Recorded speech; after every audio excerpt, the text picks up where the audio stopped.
Hello everyone, welcome back to my channel. I hope आप सभी अच्छे होंगे। आज मैं आप लोगों के साथ हिमाचल प्रदेश के डिस्ट्रिक्ट वाइज जो मैंने जीके सीरीज स्टार्ट की है उसमें आज सिरमौर ज़िले के बारे में कुछ इन्फॉर्मेशन शेयर करने जा रही हूँ, जो कि हमारे हिमाचल प्रदेश गवर्नमेंट के जो भी एग्ज़ाम्स होते हैं उसके लिए काफ़ी इम्पोर्टेंट है।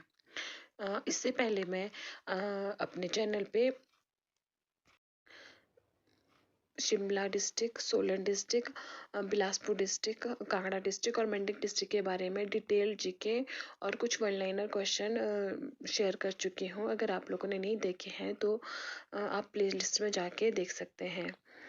तो चलिए अब स्टार्ट करते हैं सिरमौर डिस्ट्रिक्ट का इतिहास। पहले इसमें देखते हैं कि इसका जो है गठन कब हुआ था। तो सिरमौर जिला जो बना था वो बना था 15 अप्रैल 1948 को, जिसका जिला मुख्यालय है नाहन।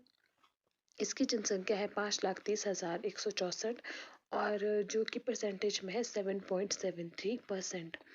सिरमौर का जो जनसंख्या घनत्व है अकॉर्डिंग टू 2011 सेंसेक्स वो है 188 और इसका जो कुल क्षेत्रफल है वो है 2,825 वर्ग किलोमीटर। इन परसेंटेज जो टोटल हिमाचल का है वो है 5.27%। आगे है साक्षरता दर। तो 2011 की जनगणना के अकॉर्डिंग सिरमौर डिस्ट्रिक्ट की जो साक्षरता दर है वो 79.98% और यहाँ का लिंगानुपात है 915, शिशु लिंगानुपात है 930, कुल गांव है 971 जिसमें से आबाद गांव है 966। सिरमौर डिस्ट्रिक्ट में पंचायतें पड़ती है 259 और यहाँ पे विकास खंड है 6, जो है नाहन, पांवटा साहिब, राजगढ़, संगड़ाहा, शिलाई और पच्छाद। इसके बाद है विधानसभा सीटें। तो सिरमौर डिस्ट्रिक्ट में 5 विधानसभा सीटें पड़ती हैं, जो कि लोकसभा क्षेत्र आता है शिमला।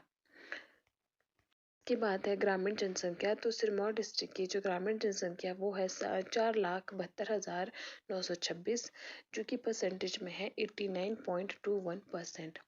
सिरमौर में भाषा बोली जाती है हिंदी, सिरमौरी, धाटी और विश्वाई, जो यहाँ की लोकल लैंग्वेजेस है। और ऊपर मंडल पड़ते हैं सिरमौर में 7, जिसमें है नाहन, पांवटा साहिब, राजगढ़, संगड़ाहा, शिलाई, पच्छाद और कफोटा। इसके बाद है तहसीलें। तो सिरमौर डिस्ट्रिक्ट में 9 तहसीलें पड़ती हैं और उप तहसीलें 5 हैं। आगे जानते हैं भौगोलिक स्थिति के बारे में। तो सिरमौर जिला जो है हिमाचल प्रदेश के दक्षिण भाग में स्थित है। सिरमौर जिले के पूर्व में उत्तराखंड, पश्चिम दक्षिण में और दक्षिण पश्चिम में हरियाणा है, उत्तर में सोलन पड़ता है और शिमला तथा दक्षिण में हरियाणा और उत्तराखंड की सीमाएं लगती हैं। और यमुना नदी और टॉस नदी जो सिरमौर जिले के साथ उत्तराखंड के साथ सीमा बनाती है सिरमौर जिले की।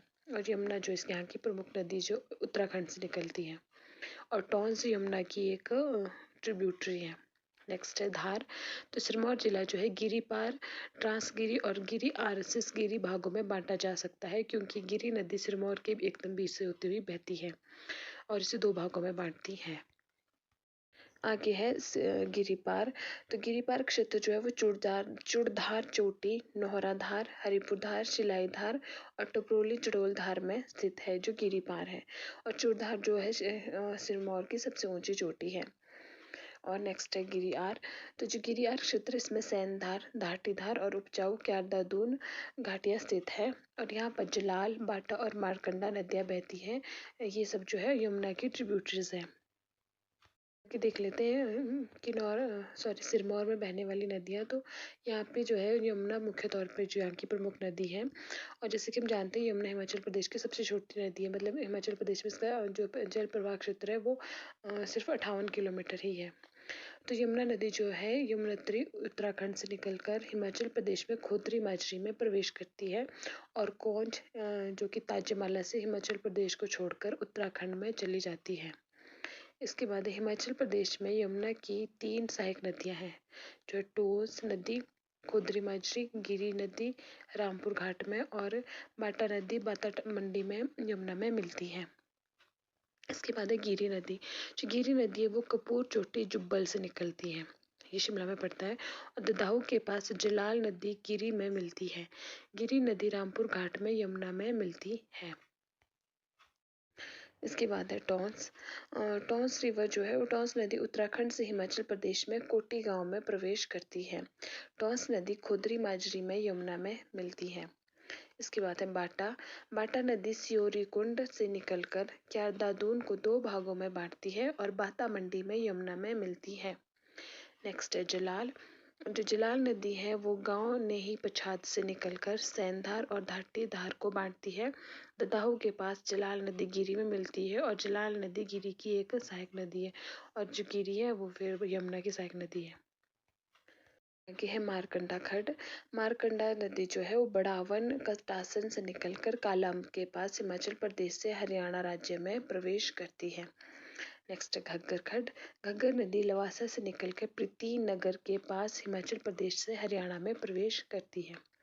इसके बाद जान लेते हैं सिरमौर जिले का इतिहास। तो देखते हैं कि सिरमौर जिले का जो है वो नामकरण कैसे हुआ था। तो सिरमौर के जो प्राचीन निवासी थे वो कुलिंद थे। कुलिंद राज्य मौर्य साम्राज्य के शीर्ष पर स्थित था, जिस कारण इसे सिरमौर्य कहा जाता है और कालांतर में जो बाद में से नाम इसका सिरमौर बन गया। और कुछ जनश्रुतियों के अनुसार जो है राजा रसालू के पूर्वज का नाम सिरमौर था, इसलिए राज्य का नाम भी सिरमौर रख गया, क्योंकि जैसे हम जानते हैं कि जो सिरमौर की स्थापना संस्थापक जो माना जाता है वो राजा रसालू को माना जाता है पुराना। और यहाँ रियासत की राजधानी का नाम सिरमौर होने के कारण रियासत का नाम भी सिरमौर पड़ गया।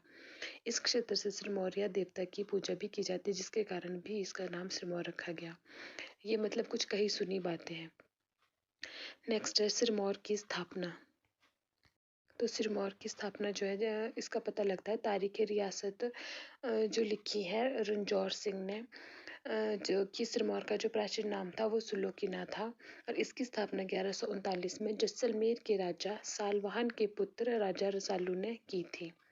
उसकी राजधानी सिरमौरी ताल थी। एक अन्य जनश्रुति के अनुसार राजा मदन सिंह ने जादू टोना करने वाली स्त्री को धोखा देकर गिरी नदी में मरवा दिया था और उस स्त्री के शाप से जो गिरी नदी के बाढ़ में रियासत बह गई और उसका कोई उत्तराधिकारी जीवित नहीं बचा। जिसके बाद जैसलमेर के राजा सालवाहन द्वितीय ने अपने तीसरे पुत्र हांसू और उसकी गर्भवती रानी को सिरमौर भेजा था। हांसू की रास्ते में मृत्यु हो गई और गर्भवती रानी ने सिरमौर ताल के पोका में पलास के वृक्ष के नीचे जो है राजकुमार को जन्म दिया, जिसका नाम पलासू रखा गया। राजवंश का नाम पलासिया कहा जाने लगा। 1934 में गजेटियर ऑफ सिरमौर के अनुसार जैसलमेर के राजा उग्रसेन जो कि सातवाहन द्वितीय था, हरिद्वार तीर्थ यात्रा पर आए थे और सिरमौर की गद्दी को खाली देकर उन्होंने अपने पुत्र शोभा रावल को, जो बाद में शुभ्रन प्रकाश कहलाए, को राज्य की रियासत की स्थापना के लिए भेजा। तो शुभ्रंश प्रकाश ने 1195 ईस्वी में राजवन को सिरमौर रियासत की राजधानी बनाया और सिरमौर रियासत की स्थापना की। नेक्स्ट है माही प्रकाश। शुभ्र इसने किया था 1199 से 1217 तक शासन। शुभ्रन प्रकाश की जो है 1199 में मृत्यु हो गई थी, तो उसके बाद वहाँ का राजा माही प्रकाश बना और उसके शासनकाल में सिरमौर की सीमाएं गढ़वाल, भागीरथी, श्रीनगर और नारायणगढ़ तक फैल गई माही प्रकाश के टाइम में। और उन्होंने भागीरथी नदी के पास मालदा किले का निर्माण कराया। तो जो मालदा किले का निर्माण कराया वो माही प्रकाश ने करवाया है और उसका नाम माही देवल रखा गया था। उसके बाद राजा हुए उदित प्रकाश। इन्होंने किया है 1217 से 1227 तक राज। तो उदित प्रकाश ने 1217 में सिरमौर रियासत की राजधानी को राजबंद से जो कालसी स्थानांतरित किया था। तो कई बार पेपर में क्वेश्चन पूछा जाता है कि सिरमौर की राजधानी को राजबंद से कालसी किसने स्थानांतरित किया था, तो वो किया था उदय प्रकाश ने। नेक्स्ट है कौल प्रकाश। इनका शासनकाल था 1227 से 1239 तक, सॉरी 1339 तक। तो कौल प्रकाश जो है जुब्बल, बालसन और थरोज को अपने अधीन कर उसे अपनी जागीर बनाया था। कौल प्रकाश ने जुब्बल और बलसन और कौल प्रकाश ने 1235 में रजिया सुल्तान के विरोधी निजाम उल मुल्क को शरण दी थी। इसके बाद हुए सुमेर प्रकाश, जो 39 से लेके 1248 तक रहे। सुमेर प्रकाश ने क्यूंथल की जागीर रतेश को अपने अधीन कर उसे सिरमौर की राजधानी बनाया था। तो रतेश को अपनी राजधानी बनाया था सुमेर प्रकाश ने। इसके बाद राजा हुए सूरज प्रकाश, जो 1374 से 1386 ईस्वी तक रहे। तो सूरज प्रकाश ने जुब्बल, बलसन, कुमारसेन, घूंड, सारी, ठियोग, रावी और कोटकोड को अपने अधीन कर लगान वसूल किया था। और सूरज प्रकाश ने सिरमौर रियासत की राजधानी को रतेश से वापस कलसी स्थानांतरित किया था। इसके बाद हुए भक्त प्रकाश। तो भक्त प्रकाश रहे थे 1374 से 1386 तक। भक्त प्रकाश फिरोज शाह तुगलक का समकालीन था, तो इस फिरोज शाह तुगलक का समकालीन सिरमौर का राजा था भक्त प्रकाश। भक्त प्रकाश के शासनकाल में 1379 ईस्वी में फिरोज शाह तुगलक ने सिरमौर रियासत को अपनी जो जागीर बनाया था। नेक्स्ट है वीर प्रकाश। ये 1388 से 1398 तक रहे, 10 साल राज किया उन्होंने। वीर प्रकाश ने हाटकोटी को जो अपनी राजधानी बनाया था और उन्होंने पब्बा नदी के किनारे भगवती दुर्गा का मंदिर बनाया है। वीर प्रकाश ने रावणगढ़ किला बनाया था।